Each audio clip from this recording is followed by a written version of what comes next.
Welcome back to Heroic Book Adventures. I'm Steve, and for the June on the Range Booktube event, I decided to read Cormac McCarthy's Blood Meridian. This is set in the 1840s, 1850s era, and we follow along with a teenage boy only known as the Kid. We never find out his actual name.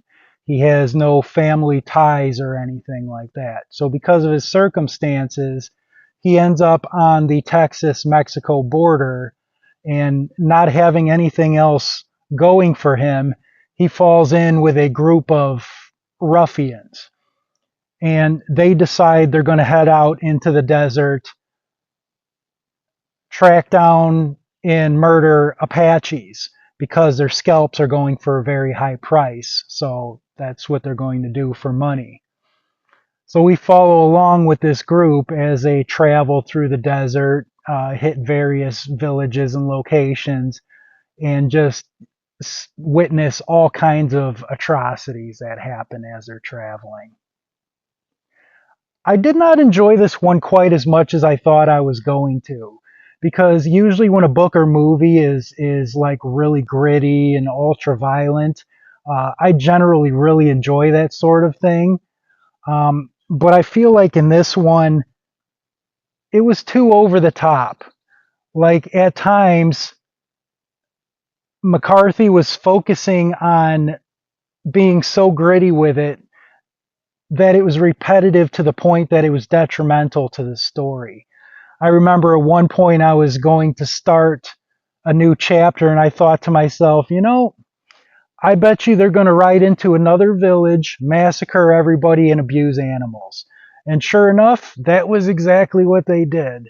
So it should not, a story should not be that repetitive that you start guessing that that's exactly how it's going to go in the next chapter.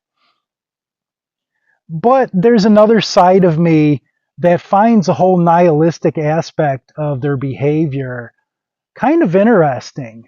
Perhaps it falls on us as readers to learn to set aside our own personal biases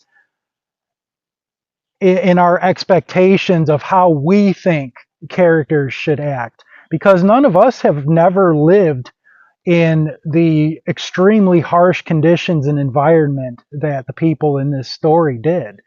I know it's very popular nowadays for people to whine and complain all the time about how horrible their lives are, because they had a bad day at work or the Wi-Fi is a little slow today. But the fact is, modern people are softer than puppy poop. Like, our lives are not that bad. So it's easy for us with modern convenient lifestyles to say how people would act in that situation, but we can't actually, you know, judge them for that.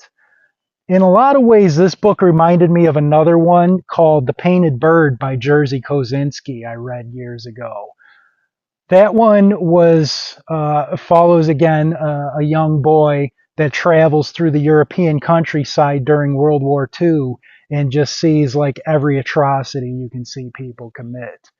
And I would not be surprised if McCarthy was actually influenced by The Painted Bird in writing this story.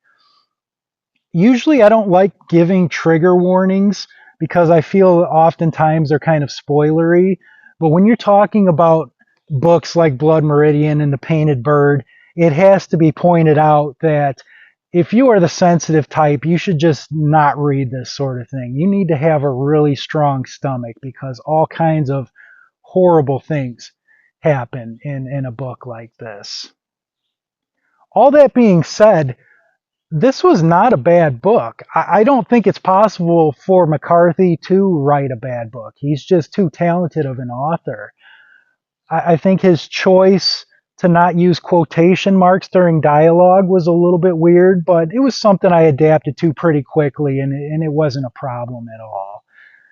But his descriptive prose of the desert landscape was as beautiful as it was harsh.